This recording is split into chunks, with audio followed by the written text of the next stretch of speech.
Bienvenidos a Tiempo de Conectar Podcast, un lugar donde juntos nos motivamos, aprendemos y fortalecemos nuestra fe. Hoy estamos con el pastor Otoniel Yule, líder de la comunidad indígena Nasa en Toribío, Cauca. Vamos a conocer su historia, su lengua y cómo la fe está transformando el corazón de las montañas colombianas. Bienvenidos.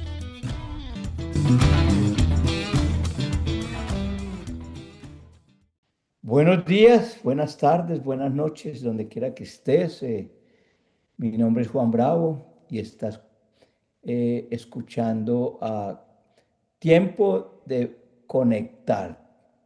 Hacemos devocionales, hacemos podcasts, cursos, creamos contenido y nuestro enfoque es la lengua hispanoparlante. Tengo en el día de hoy un gran privilegio, una gran honra de tener a el pastor Otoniel Yule.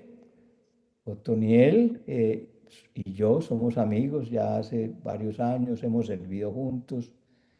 Yo le he invitado a Medellín con su esposa, sus jóvenes, y él me ha invitado a su pueblo, a su región. Buenas, Otoniel.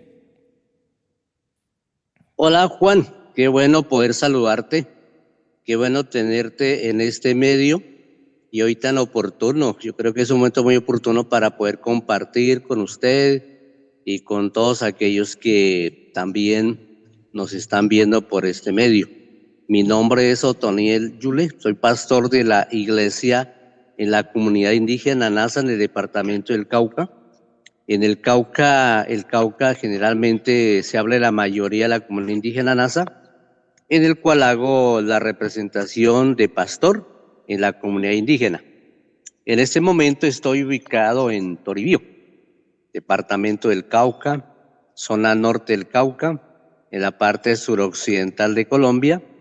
Estamos llevando el evangelio allá en las montañas, donde nunca hemos cesado de estar orando por nuestra comunidad, orando por nuestras familias, orando por todos los que hacen misiones también y orando para que la gloria de Dios también siga derramándose sobre las montañas, sobre los campos y sobre todas las poblaciones donde podemos llegar con el mensaje del evangelio. Sí, ustedes, los Nasa, Otoniel, tienen una historia muy rica, ¿cierto? Estando en el sur de Colombia, casi que conectando con Ecuador, no precisamente porque entre ustedes, el Cauca y Ecuador está el departamento de Nariño, ¿cierto? ¿Está correcta mi geografía? Sí, exactamente. Estamos ahí juntos, estamos entre el Valle del Cauca y el departamento de Nariño. En ese sector estamos nosotros.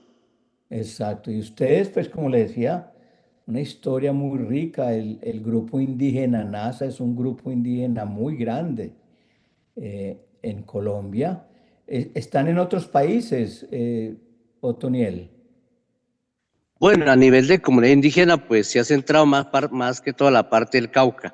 Ajá. La parte del Cauca se ha centrado más en la zona indígena. Creo que hay entre unas 3 o 4 comunidades que son de diferentes tribus. Están los guambianos, creo que están los abiramas. También no me acuerdo otro grupo más. Ok. Pero entre eso lo que más se resalta es la comunidad Nasa. NASA, así como la nave espacial NASA, les digo yo muchas veces, algunos Así amigos. mismo, sí. Sí. Y bueno, tienen una historia muy rica, o sea, ustedes son los primeros que estuvieron en América, o sea, en Colombia, ustedes, eh, cuéntenos un poquito de esa historia, Otoniel. Bueno, de lo que yo conozco, generalmente la población de las comunidades indígenas o las etnias fueron habitantes del Valle del Cauca, ¿no? Todo lo que fue el Valle del Cauca fueron los primeros habitantes conocidos como los paeses. Ya, Los paeses se fueron arrinconando hacia las montañas. En las montañas estaban otra comunidad que eran los tunibios, ok, pero los paeses pelearon contra los tunibios y los sacaron, quedaron como arrinconados allá. Después ya una mezcla, ¿no? Una mezcla de paeses, gente indígena que venía también del Huila. Y de pronto en medio de eso, pues también surge ya lo que hoy en día, ¿cierto? Se conoce como la comunidad nasa. Nosotros no éramos de la comunidad país, nosotros éramos directamente ya más de origen nasa, ¿no? Entonces, Ok. por esa razón se cambió ese nombre, porque de por sí también, de por sí ese nombre país tenía otro significado. Entonces, optaron por colocar más bien la comunidad nasa. Ya. Nuestra comunidad está en la parte montañosa. Yo hablo 2 idiomas, soy bilingüe. Ok. En mi comunidad hablamos lo que es la palabra Nasa Yuwe, que es el Ya. idioma Nasa, y Ok. también el español. Ok. Entonces, pues eso me da la facilidad de poder comunicarme con las diferentes familias que viven en nuestra comunidad. Y aparte de eso, pues nos facilita, como dice, llegarles a ellos también con el mensaje del Evangelio. Muy bien. Es una región hermosa, montañosa, como usted dice. Usted está, ya nos había dicho, en Toribío. Toribío es un municipio en ese departamento. Y la mayoría de la población es nasa en tu región, Otoniel. Sí, exactamente. Generalmente el municipio de Toribío directamente, se habla entre un 95% de comunidad nasa Ok. y en un 3-4% mestizos. Entre eso ya pues también están los afros también, pero casi el más del 95% es la comunidad nasa. Y ustedes han conservado su idioma, han conservado sus costumbres. O sea, yo entiendo, usted me lo ha dicho, que ustedes eran la fuente de comida para Colombia. Ustedes, Ujú. una comunidad muy rica en vegetales, en diferentes alimentos, y ustedes surtían a Colombia con alimentos. Y me imagino que todavía lo hacen. Sí, exactamente, el departamento del Cauca no sé en qué año directamente, en muchos años atrás fue el departamento más rico en producción de comida. ¿Cómo le parece? Inclusive, pues fue cierto cuando decimos que fue porque la gente era muy dedicada al trabajo, a la agricultura, la gente era Trabajadores, muy sí, muy dado a trabajadores. sembrar la papa, el maíz, el frijol, era muy dado a eso. Entre eso, pues también entraron algunos colonos que pronto fortalecieron más, ¿no? Más la producción también. Ya, Pero en últimas, pues como historia es que la comunidad NASA más trabajaba para el sustento económico, como dice, la alimentación de la propia familia. El NASA de por sí no ha sido un comerciante, no ha sido alguien que hubiera pensado en la industria. Entonces, sembraban 5 o 6 hectáreas de maíz, sembraban 2 hectáreas de frijol, sembraban muchas legumbres, pero eso generalmente lo tenían como reservas. Ellos más lo ya, tenían como más reservas en las casas, hacían grandes bodegas donde guardaban la comida para un año. ah, Imagínense toda la comida, el maíz, lo que era el frijol, lo secaban y lo guardaban para un año. Entonces, al año volvían otra vez a sembrar lo mismo para guardar otro año. Esa era, ¿no? Entonces, casi no, si los NASA de nuestra época antigua, ellos más salían al pueblo es para buscar como la sal, ya, de pronto, como dice, de pronto como la manteca, de pronto eso es lo que más se buscaba, ¿no? Más que todo al pueblo. Y que me acuerdo para el alumbrado salían era buscar el petróleo. Con el ajá, petróleo se hacían los mecheros y los mecheros servían para el alumbrado de la casa. ya, Pero cuando llegan los colonos, entonces los colonos fueron como arrinconando más a los indígenas nazas, y entonces el NASA ya no se volvió una persona trabajadora de sustento, sino que se convirtió fue en un jornalero. ya, Entonces ya el colono lo tomó fue al NASA como jornalero. ya, Entonces, pues le pagaban unos cuantos centavos, o si no, le daban un espacio para que trabajaran, pero entonces el NASA tenía que pagarle como un terraje, ¿cierto? Como un impuesto al colono para que siguiera trabajando. ya, Eso generó en nuestra comunidad NASA en los años 70, del año 70, se convirtió, cierto, directamente ya en una rebelión. Ya entendieron que Juan Tama, como Quintín Lame, ellos entendieron que ellos crecieron en medio de los mestizos, con los párrocos algunos, y entendieron de que ellos no podían seguir siendo más, como dice, esclavos, llamémoslo así, ¿cierto? Como jornaleros, sino que esas tierras que tenían eran en propiedades. Entonces, en el año 71, se organizó en el Cauca lo que se llama el Consejo Regional Indígena del Cauca. Eso en el año 71, entre febrero y junio, más o menos en esa época, en una vereda llamada La Susana. De ahí para acá comenzaron pues el problema ya de un orden público bastante grave, porque ya los indígenas que se organizaron comenzaron ya a recuperar las tierras. Eso produjo mucha persecución, algunos desplazamientos, en otros muchos muertos también, hasta este tiempo, ¿cierto? Que se ha llevado siempre. Entonces, esa pelea generalmente llevó a eso. Entonces, podemos decir que de por sí, de pronto fue la manera en que el indígena ya dejó de trabajar, y entre esos entonces también ya buscó el facilismo.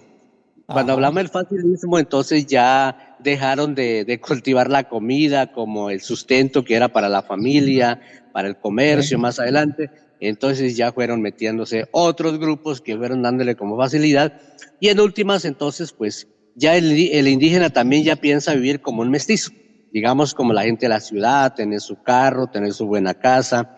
Y eso lo llevó a otros medios que pronto dice más adelante le estaría contando. Ok, muy interesante. Pues yo soy testigo cuando lo visité, usted me mostró su casa, me mostró sus cultivos.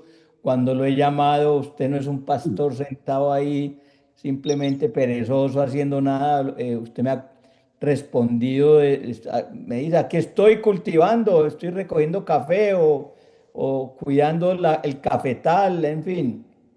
Eh, y usted es un hombre muy trabajador. Realmente, pues usted ya se me adelantó, Otoniel, pero yo cuando fui la primera vez, eso fue más o menos en el 17, creo yo, o en el 2016, que fuimos por primera vez a hacer un entrenamiento de liderazgo, yo me quedé sorprendido de lo que vi, pues no sorprendido, sino aterrado. Pero tuvimos un muy buen grupo, que usted fue uno de los alumnos y salió un alumno súper destacado y, en fin, usted no se ha podido deshacer de mí, ni yo de usted. Entonces, pero el trabajo que usted hace ha sido tan importante. Usted no solamente es un líder espiritual, sino que también trabaja para la región. Es un líder, bueno, es un líder espiritual más que nada, ¿cierto? Pero usted es una persona que trabaja con la Iglesia Católica, que trabaja con otras iglesias, es amigo de otros líderes cristianos. Eh, Recuerdo cuando yo fui que usted me dijo que el párroco era de Kenia, era africano, que lo había traído la diócesis. Y yo dije, no, pues es que ¿quién se le va a medir a esto? Porque, bueno, la realidad, usted ya nos contó la evolución donde nacieron allí pues grupos armados como el Quintín Lame, ¿cierto? Y ya Sí. después con demasiada fuerza el narcotráfico. Entonces, cuéntenos un poquito cómo se llega a ese punto, Toniel. Ese es el salto más triste que yo he podido saber. Bueno, yo creo que lo que se da a conocer en nuestro territorio, como le estaba comentando hace un momento, ya el de pronto el NASA antiguo el NASA más antiguo, digamos, como los más mayorcitos, ya se van dejando, ya se van acabando. Son muy poquitos los que ya quedan, pero ya nace el NASA moderno. El NASA moderno nace con más ambiciones, con más deseo de tener cosas más, Más de parecer conectado. más conectado, exactamente, como ya tener más. Y de pronto lo que la producción Más agrícola, ambicioso, sí, más ambicioso. sí, Ajá. se volvió más ambiciosa, exactamente. Y entonces, pues en eso se aprovecharon también, como dice, los otros grupos que comenzaron a incentivarle a los indígenas, como fue, cierto, los cultivos ilícitos. Entonces vieron como lo más fácil. Ya no se pensó en la cuestión de la comida, sino más en el sistema monetario, ¿no? Ya tener dinero en la casa, ya tener dinero en los bolsillos. Pero de pronto Como usted decía, también, construir mejores casas, comprar un mejor exactamente. carro, todo eso. Y cuando ellos comienzan a pensar en eso, pues al principio, ¿no? Al principio de la historia, el NASA no pensó tanto, no pensó tanto, como dice, en el problema que iba a traer, sino como como resolver la situación económica. Ese fue, ¿cierto? Como el pensamiento que tuvo el NASA, decir, voy a mejorar mi economía, voy a mejorar mis casas, voy a mejorar inclusive en tener ya se deja de tener los caballos, ahora toda la mayoría tienen sus motos, sus carros. Entonces, por un momento se pensó fue como una subsistencia alimentaria, porque de Ajá. pronto, de por sí no tenía, pues, como dice, la capacidad económica para darle el estudio a los hijos, de poder darle una mejor vivienda. Nosotros, como de los que recordamos, nosotros nos tocó dormir en pieles de animales, encima de los pieles de animales, que se llamaban como los cueros de las vacas, ¿no? Ese era el tendido de la dormida de nosotros. Yo que me acuerdo, pronto ya a los 11 años, mi hermano se compró un colchoncito de paja, O sea, esa era pero la forma en que ustedes dormían cuando pequeños. El cuando cuero pequeño, era... exactamente. Una casa de cartón, como ya más modernito, ¿no? Porque los antiguos eran las casas de hoja de palma, hoja de caña, y que yo me acuerdo también como dice el fique, ¿cierto? La cabuya también servía como de techo. Ajá. Y el agua no era potable, era traído por canales de las quebradas hasta la casa, o si no por una sequía, y allí entonces se consumía el agua también. Como yo le decía al momento también, pues para darle al alumbrado a la casa se hacían mecheros, y ahí se Ya. coloca la parte alta y se alumbraba. Fue como eso, entonces muchas personas pensaron fue como mejorar la situación económica, y se metieron los indígenas. Ambiciones sanas, de tener energía, de tener agua potable, de Exactamente, sí. tener una Eso movilidad fue. más fácil. Pero más adelante se convirtió ya fue en un problema. Otoniel, Mientras a que, usted les pasó lo que le pasó a Medellín, lo que le pasó a Colombia, que fuimos abrumados por la cantidad de dinero que traía el narcotráfico. ¿Y qué claro, pasó? Encontró una sociedad, ese fenómeno encontró una sociedad desarmada, sin valores, sin, eh, sin valores, sin valor, solamente ambición, solamente el egoísmo, solamente el vivir bueno, y nos cogió desprevenidos y desarmados. Me imagino que eso les pasó a ustedes allá. exactamente. Esa misma situación se vio, ¿no? Como dice, sin mucha preparación, sin mucha capacitación también. Y ya generalmente, pues cuando no hay dinero, de pronto la gente era como más sana, ¿no? Les voy a contar esto generalmente lo que nos ha pasado y nos sigue pasando en nuestro territorio. Cuando no había dinero, solamente las fiestas patronales se hacían cada año. Se hacía la fiesta patronal del tránsito, que era el de Tacuelló, que me acuerdo, la fiesta patronal de San Juan Bautista en Toribío y la fiesta de San Francisco de Asís, que es el mismo corregimiento de San Francisco. Esas tres eran mentadas en los años, ¿qué? En los años 70, 80. Y Ajá. entonces, pues era como eso, ¿no? Ya el resto de año la gente se dedicaba solamente al trabajo, al jornal, a sus cultivos y todo, pero era muy pocos, de pronto es que otros de su cultura, de la cultura, salían a emborracharse con la chicha que preparaban de la caña, eso era. Pero cuando ya llegó la plata, cuando ya llegó el recurso económico ya en aumento, entonces ya esas fiestas patronales se convirtieron fue en ferias veredales, ya hasta el cumpleaños de un niño se convertía en un festival. ¿Por qué? Porque ya, digamos, el apogeo económico lo llevó a eso. hasta hoy en día, generalmente pasa en todas las veredas y uno se pregunta, ¿y cuándo salió eso? ¿En qué momento? Entonces, pues ya eso también ha llevado a un desorden social, a un desorden de la misma comunidad, tratando las mismas autoridades de nuestro territorio, tratando de poner orden, y eso ha creado, como dice, enemigos entre la misma comunidad.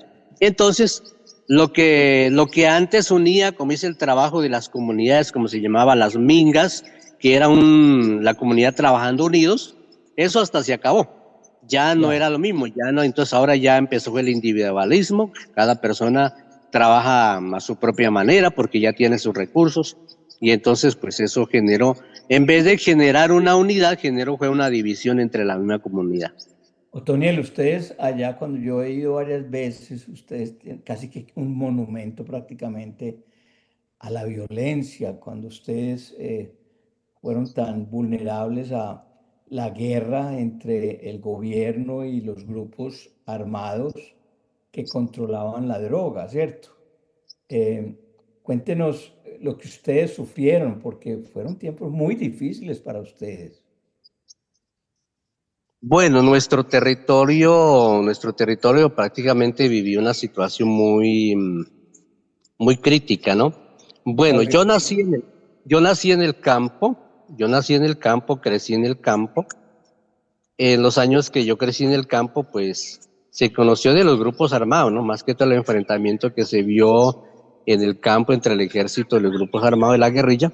Pero cuando ya la misión me da a mí el privilegio de ir a pastorear directamente en la cabecera municipal, pues allí fue cierto, la cabecera municipal fue más atacada por los grupos armados desde el año, pues de lo más fuerte, del año 92, 93, 95, perdón, en el año 2002, 2003, 2005, de lo más fuerte, 2007, 2009, 2011, hasta el 2012. Estos fueron años generalmente que nosotros vivimos en medio de una zozobra de guerra, ¿no? Lo que se vivió prácticamente en la cabecera municipal. Nosotros como iglesia, era entre grupos armados, o sea, sí, guerrillas, de los frentes que estaban antes sin desmovilizarse. contra el ejército de Colombia. Sí, el ejército de Colombia, sí. Ya, ok. Y entonces, de ese tiempo nos tocó inclusive desplazarnos de la cabecera municipal, salir al campo, buscar un lugar de refugio. Me acuerdo que el primer combate que se presentó casi de 20 horas 20 horas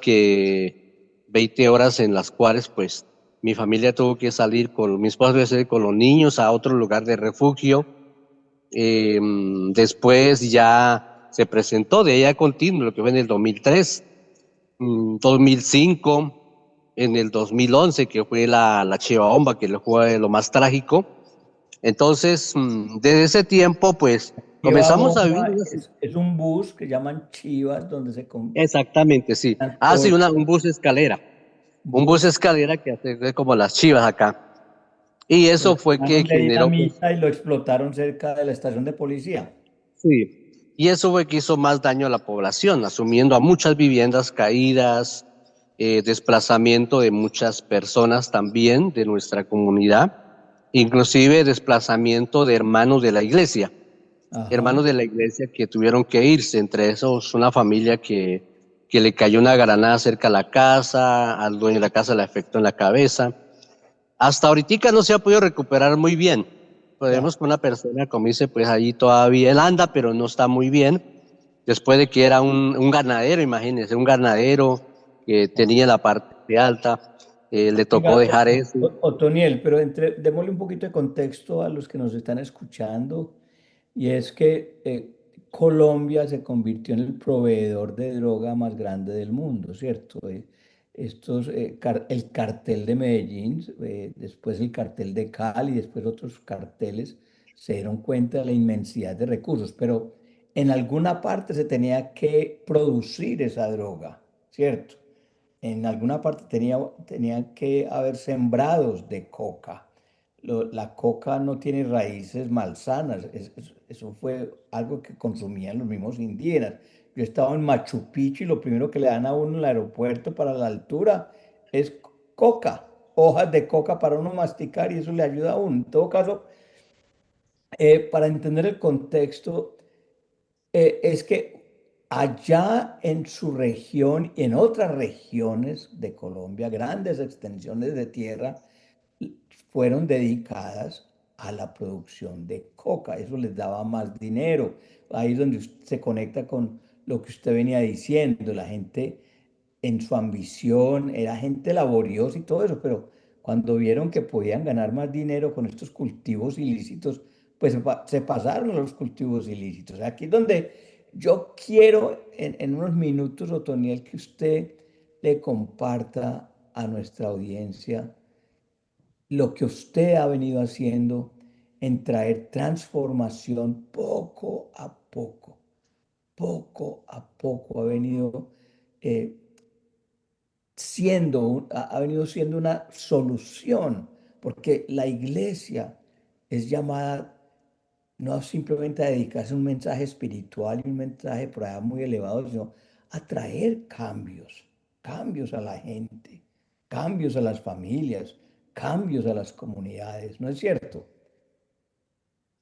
Bueno, pastor, creo que sí, este ha sido un medio que Dios nos ha colocado a nosotros para ser parte del trabajo con la comunidad, especialmente la zona indígena.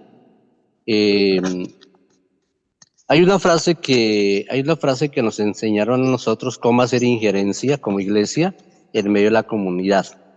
Y yo creo que ese fue el objetivo, ¿no? De comenzar a cambiar en los momentos que vivimos en momentos que vivimos prácticamente de la violencia más dura, donde la gente no podía trabajar. Entonces la iglesia buscó todos los medios, ¿cierto? Con otras entidades. Personalmente, yo como pastor, busqué cómo podíamos ayudar a las familias que estaban siendo vulnerables en ese momento. Usted se imagina, la gente no podía salir a trabajar al campo, la gente no podía salir del Por la pueblo, no violencia, podía, por la por el violencia, no miedo, podían salir. que mataran. Entonces, exactamente, no podían. Entonces, buscamos una entidad que nos colaborara y en medio de eso esa entidad nos colabora a nosotros con alimentos. Ellos nos trajeron remesas, bolsas de remesa para 22 familias que éramos de la cabecera municipal. Ya, Eso hizo que las demás entidades que venían de afuera también nos ayudaran a nosotros, ver la realidad de lo que se estaba viviendo.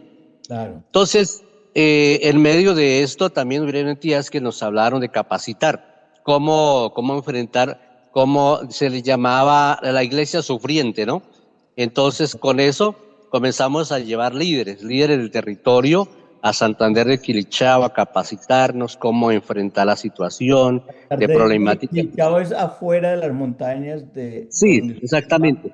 está Es, más cerca de la gran ciudad, que es Cali, ¿cierto? Exactamente, sí, ya está la parte de lo que es casi cerca al valle.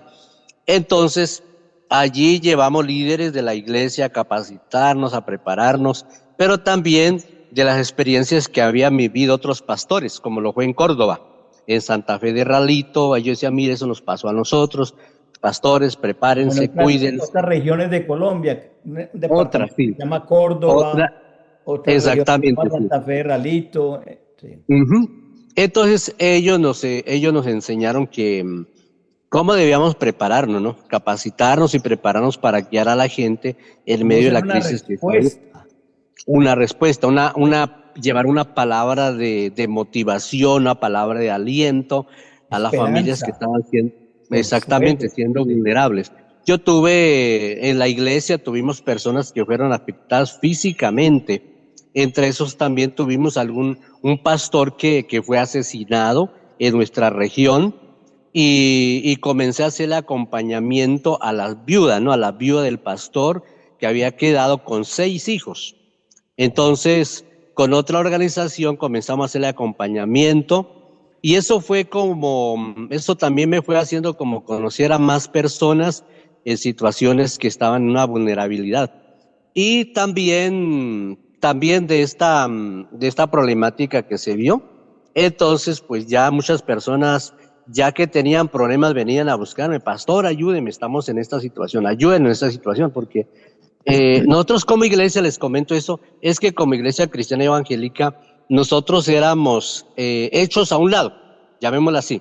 La organización del Estado casi muy poco le prestaba atención a los cristianos, así fueran de la misma Se comunidad. puede decir que eran discriminados. Exactamente, éramos discriminados, casi muy poco nos prestaban atención. Yo fui Eran donde el alcalde, perseguidos, Otoniel. sí, casi perseguido porque Había yo fui donde, persecución. yo le decía al alcalde, mira, nos dañaron la capilla, a ver si nos colabora para el techo. De todo lo que yo me acuerdo, que llevo casi más de los 20 años en esa iglesia, lo único que el inspector dijo, pues aquí quedaron como 12 metros de plástico, tápelo a ver si de pronto algo le sirve. Es lo único que tengo de recuerdo. Entonces eso nos llevaba a ser desplazados directamente de las organizaciones. Entonces yo le dije, hermano, organicémonos y trabajemos porque ya nos han enseñado que también podemos hacerlo. Entonces, a ayudarnos entre cristianos, entre los mismos hermanos y pastores también. Porque yo le decía, la muerte del pastor no puede quedar así, tiene que hacerse conocer. Ya hicimos el historial del pastor, quién fue, quién era. Esa publicación salió en un libro que se llama Misión Profética, creo que es Misión Profético, se llama el libro. A través de ese libro se daba a conocer hasta el Senado de Estados Unidos lo que estaba pasando en Colombia, porque eso no se daba a conocer. Ya. A través de eso entonces se llevó a que esos países invirtieran más en las comunidades cristianas que estaban viviendo la situación de orden público. Sí. Y eso nos generó a nosotros también. Pero pues no solamente eso, porque también nos llevó a mucha oración, a vigilias, a clamar a Dios, como cristianos también salir en las calles, a hacer oración en la plaza pública, a clamar por Colombia. Y eso nos ha llevado en el año 2000, a ver, ¿qué sería? En el año 2011, 2012, tuvimos por primera vez un acercamiento con los cabildos, el señor alcalde, la organización llamada Proyecto NASA, que eran organizaciones que estaban como unas ONGs, y un acercamiento, pero también tuvimos el privilegio de tener una reunión con los pastores, por primera vez con todos los pastores del municipio, y también la participación del párroco. Estuvo el párroco en una reunión y diciéndole a las autoridades, nosotros no somos enemigos, nosotros somos una alternativa para la sociedad. Claro. Así que entonces, aquí no estamos. Aquí vemos al sacerdote también con nuestra reunión que tiene el mismo fin. Puede ser que su creencia, su filosofía es otro pensamiento, pero nuestra fe también tiene un sentido en nuestra comunidad. Así que entonces, por primera vez se llevó esa reunión, estuvimos reunidos los pentecostales, Pentecostés, Movimiento Misionero, Centro Misionero Bethesda, el cura párroco, nuestra misión también. Y eso fue un abrebocas para la comunidad también, de darse a conocer como iglesia lo que estamos haciendo. Yo tuve el privilegio de estar en una conferencia en el Coliseo del Pueblo, en la ciudad de Cali, en donde yo le decía a los hermanos, inclusive habían como unas 2,000 personas en el Coliseo, le decía, es tan fácil hablar del poder de Dios desde la radio, es tan fácil hablar del poder de Dios de la televisión, de los medios. Yo le decía, ahí abiertamente leo, porque el director de la Universidad Bautista me llevó. Yo le dije, es tan fácil hablar del poder de Dios, digo, pero es que una cosa es uno hablar en la radio, otra cosa es estar en el lugar del problema. En el lugar de donde están los paramilitares, donde está la guerrilla, es hablar del poder, es cuando uno siente que le cae una bomba cerca de la capilla, cómo vuelan los techos, estar allí, digo, allí es donde uno comienza realmente a sentir y vivir el poder de Dios. Así que entonces, pues, eso nos dio el privilegio para nosotros tener como una fuerza más grande para él. Entonces, de ahí entonces también ya de hablar con la comunidad, las familias, de estar hablando con la gente. Ya el cabildo indígena me dio el privilegio de tener un programa por la radio. Ya llevo casi 12 años en la radio predicando, en una radio comunitaria. A toda y he esa estado región. viendo en toda una región, sí. Toda Entonces ahora... Hasta Silvia, ¿o no? ¿Llega hasta Silvia? Exactamente, sí, eso llega hasta Silvia, claro. Eso llega por Jambaló, Pitayo, Silvia, la parte norte del Cauca, está por la parte alta de Miranda. Entonces, eso nos dio un privilegio de poder compartir el evangelio más, ¿cierto? Ahora vemos el resultado de muchas familias también de que nos han estado invitando. Desde el 2017 para acá que usted estuvo, yo traté de no volver, como dice, enemigo con el cura párroco, sino volvernos amigos. Desde que usted estuvo han cambiado varios, inclusive ahorita también. Todos los padres o los sacerdotes que llegan a la comunidad tienen que volverse amigos del pastor, porque si no, entonces, pues, como decimos, están en Oh, MFT. un ejemplo de unidad, de orar juntos, de tener como Sí. la misión como prioridad, no la doctrina, sino Ujú. la misión misma. Y usted ha sido un ejemplo en ese sentido. Pero venga, Otoniel, la realidad es que no sé cómo estará en este momento. Hace ya varios años que no voy, pero cuando yo llegué, yo me quedé sorprendido de ver ese pueblo, ese municipio tan pequeño, completamente rodeado de cultivos de coca, ¿ok? Y por la noche las luces de los, ¿cómo es que llaman? Eh, Sí, de los cultivos del cannabis. exacto. O sea, todo eso iluminado. Tengo fotos de eso. Eh, Grupos armados controlando el ingreso y la salida. Y, Ujú. y- Cuénteme, ¿en este momento se ha avanzado? ¿Ha habido cambios, Otoniel, o se sigue produciendo la misma cantidad de hoja de coca de siempre? Bueno, en nuestro territorio, bueno, la coca se dejó de sembrar. Se dejó de Ah, sembrar porque llegó el eso otro sí vi cultivo, la el que usted está noticia. mencionando. Sí, el otro cultivo ya menguó bastante, la hoja de coca menguó bastante. Entonces, ya la gente se puso a sembrar más el gripping, ¿cierto? Lo que se llama como la marihuana. Y eso Ya. creó, pues, sí, eso es lo que generalmente ha creado más dificultades en ese tiempo. O Ya sea, en este momento, cambiaron de cultivo ilícito a otro. exactamente a otra plantación.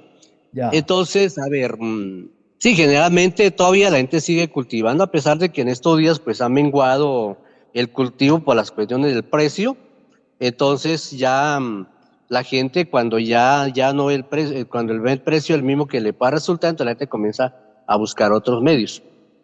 Pero igual manera, la gente a pesar es como la manera de sostenerse, todavía siguen allá.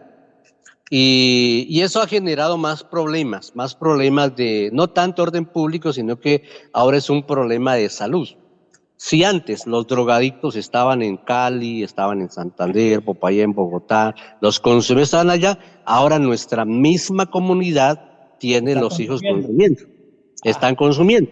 no me Eso diga. ha creado una problemática en nuestra misma comunidad. Pues yo le decía que lo que se buscaba como una alternativa de resolver la situación económica, ahora se volvió un problema en la misma comunidad.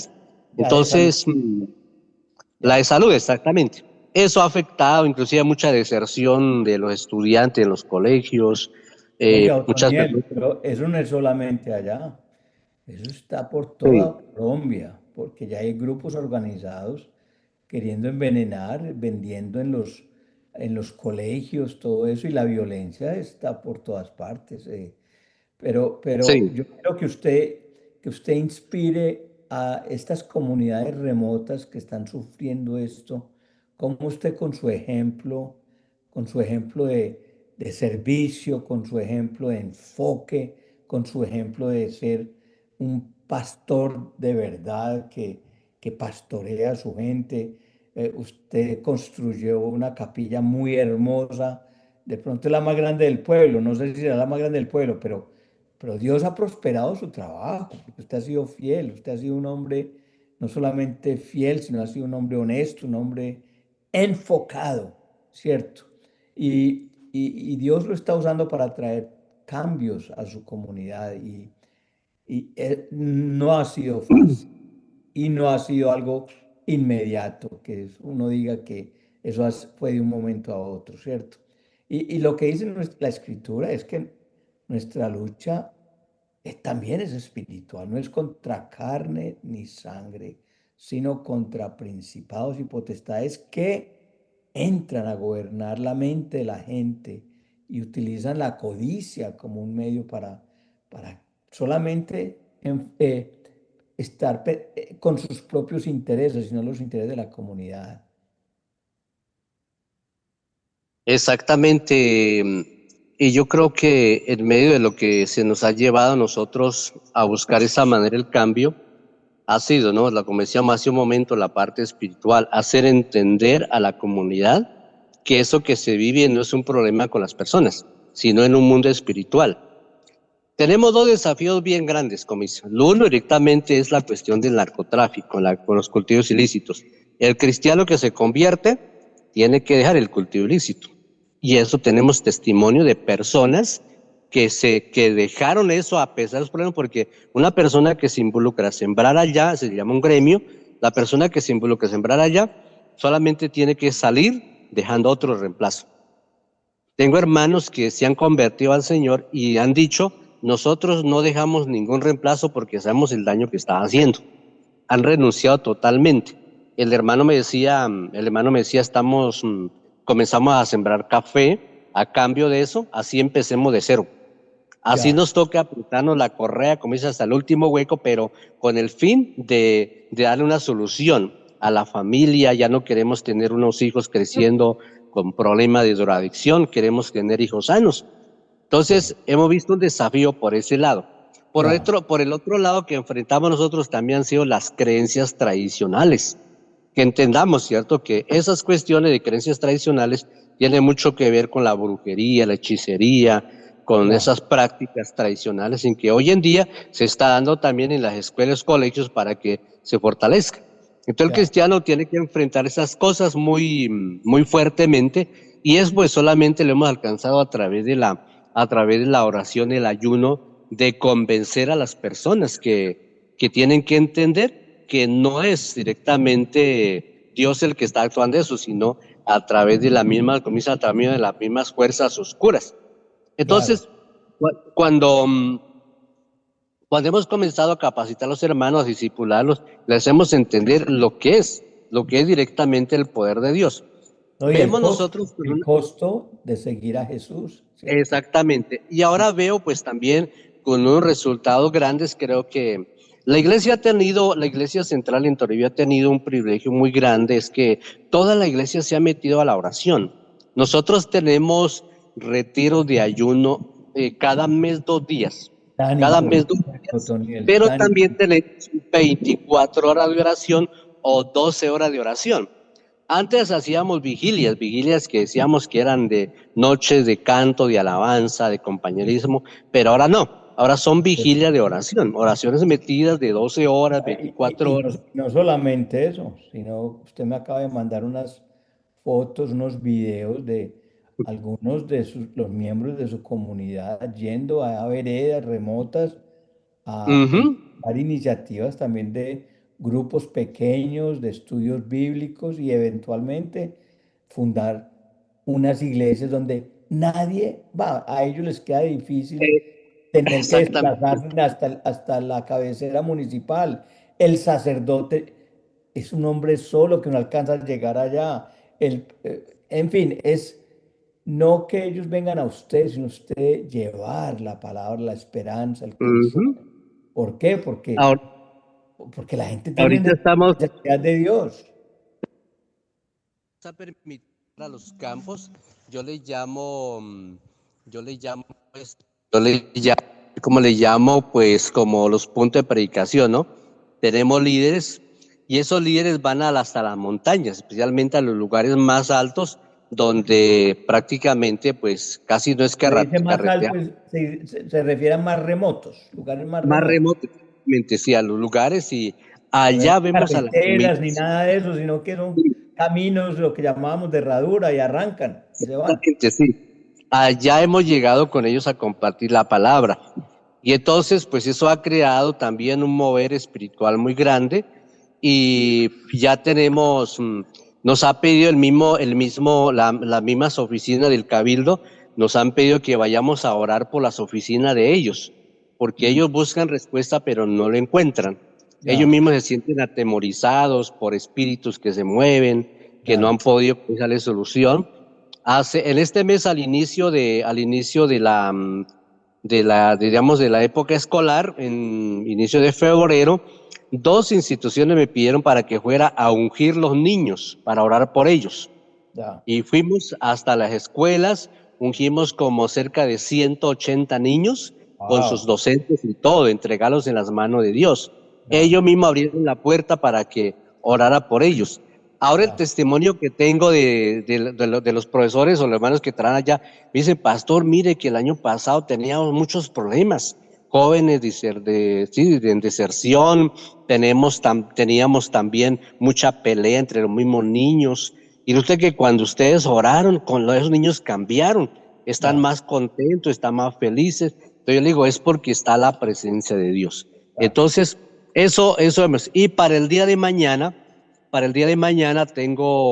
voy a tener una charla con unos jóvenes de grado 11 en Ok. la institución educativa más grande que es el CCI. Es un colegio grandísimo en el cual me llamó una de las profesoras, me dijo, pastor, yo quiero que vaya y venga a orar por nosotros acá en esta institución. ¿Todo eso es en qué idioma? ¿En español, en castellano o en Eh, Nasayú?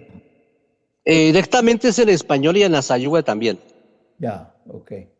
Bueno, recuerde que tenemos unos recursos que también quisiéramos compartir con ustedes y ustedes que enriquezcan también nuestra plataforma con diferentes recursos. Pero venga, ya se nos está acabando el tiempo, ya vamos a llegar a una hora y con ustedes esto es fascinante.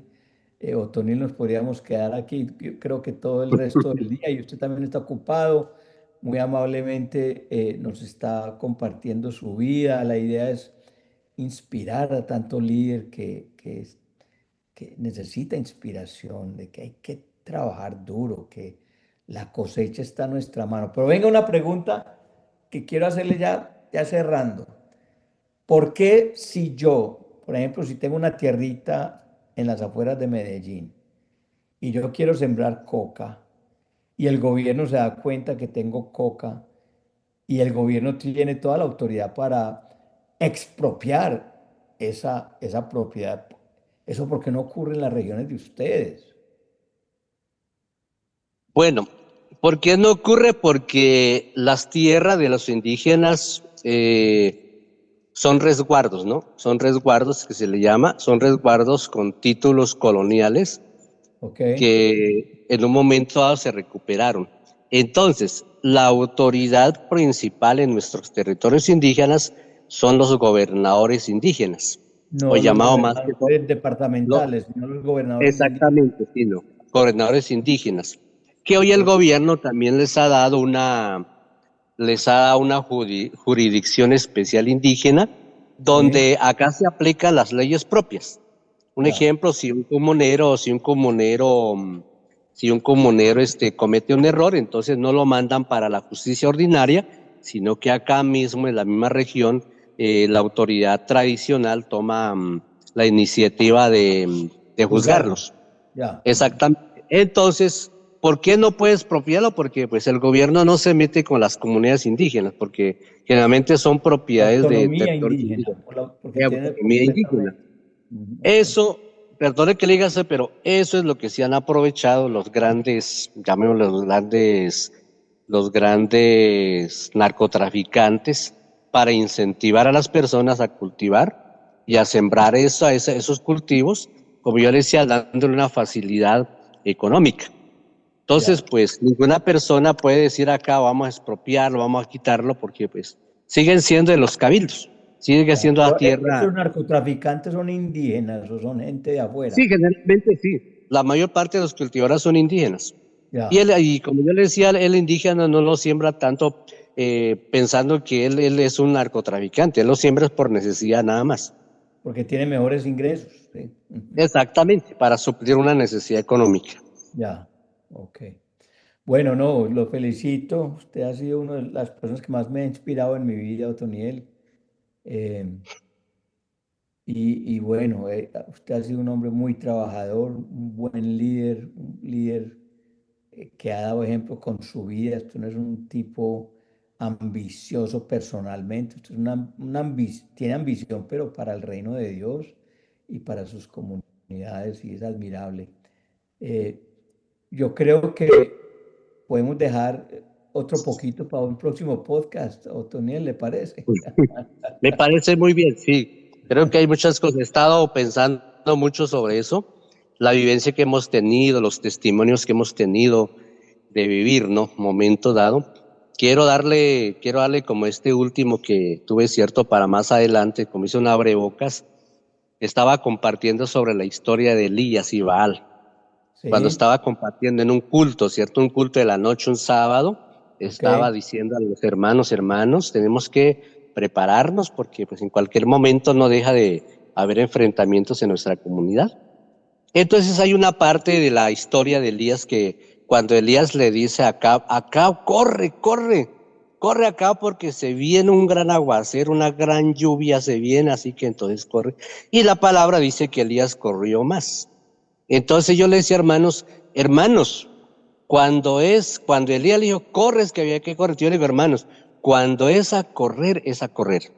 Cuando es a orar, es a orar. Cuando es ir al culto, es ir al culto. Así que yo le acabo diciendo que cuando es a orar, cuando al frente de la capilla sonó un rafagazo de un arma, ¿cierto? Seguramente un hostigamiento, un rafagazo. Y como muchas veces la gente tiende a llegar cansada, algunos estaban durmiendo mientras estaba predicando, cuando escucharon el rafagazo, la gente comenzó a orar y a reprender todo espíritu de violencia que había. No me acuerdo si casi pasó la hora en oración, pero mientras que sonaban los Tremendo. ráfagas, la gente siguió orando y clamando al Señor. Entonces yo le decía, no espere, yo le decía al hermano, no espere que algo suene, para ahora tenemos que orar en todo tiempo. Así que esa ha sido siempre nuestra tarea de seguir clamándole al Señor y que Dios nos siga guardando y nos siga protegiendo.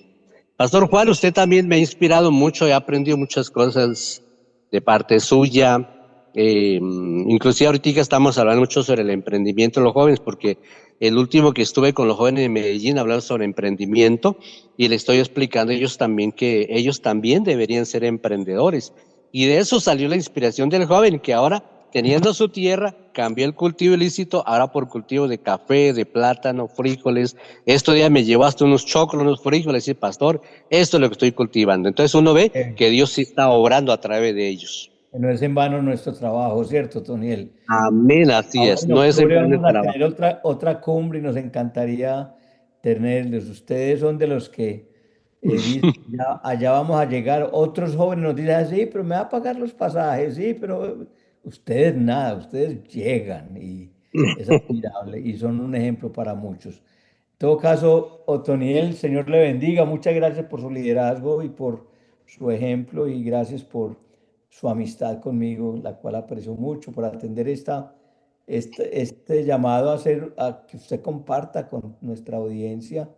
Imagínese que el devocional que yo hago todos los días está llegando a 65 países, Otoniel. Entonces es increíble lo que se puede hacer por medio de estas redes y por medios digitales, ¿cierto? Mucha gente Y tiene... agradecerles a Dios también y a ustedes por sus oraciones por nuestro departamento del Cauca, porque ahí seguimos todavía, como dice, con fe, creyendo de que el único que puede transformar y cambiar nuestro departamento, nuestra comunidad NASA es la presencia de Dios. Amén. El reino de Dios prevalece sobre todo este reino. Así es. Bueno, Toniel, el Señor le bendiga. Y, bueno, usted entiendo que está fuera de casa, está viajando, ha estado enseñando en un seminario que fuera de... ¿A cuánto está de Toribío usted en este momento? Aquí estoy casi pegado al Valle del Cauca, casi cerca de la ciudad de Cali, entre Cali y Ah, Palmira ya ¿cuánto se estamos demora aquí. para llegar a casa? Ahorita creo que por ahí 1 hora y media en moto, Ya, hora y media más o menos, de aquí de la casa. ok, no está muy lejos. Bueno, Sí, estamos ahí en ese lugar, recibiendo más bendición de Dios. y compartiéndola y dándola. Y compartiendo exactamente, muy bien.